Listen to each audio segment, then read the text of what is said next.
Breaking news చూస్తున్నాం. ప్రజాభవన్ కు bomb బెదిరింపు ఫోన్ కాల్ పై మంత్రి సీతక్క స్పందించారు.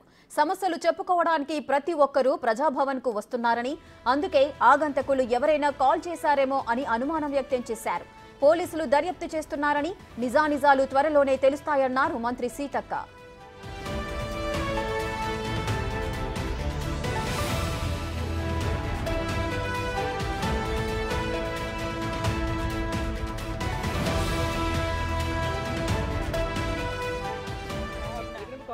ఏం లేదు, తెలియదు నాకైతే.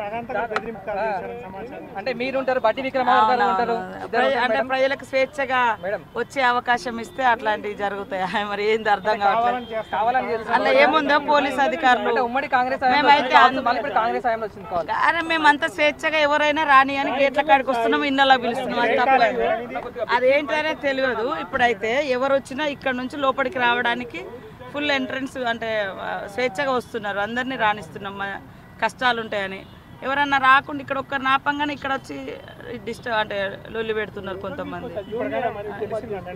ఏం తెలియదు, చెకింగ్ చేస్తున్నారు బయట అక్కడ పై భవన్లో. ఏమున్నో తెలియదు వాస్తవానికి. అంటే అందరికీ కలిసేటువంటి అవకాశం అయితే మనం ఇవ్వడం జరుగుతుంది. ప్రజాపాలన ఇప్పుడే ఒకసారి ఏసీపీ గారు మాట్లాడారు. నాకు సెక్రటేరియట్ల పని ఉంటే నేను అటు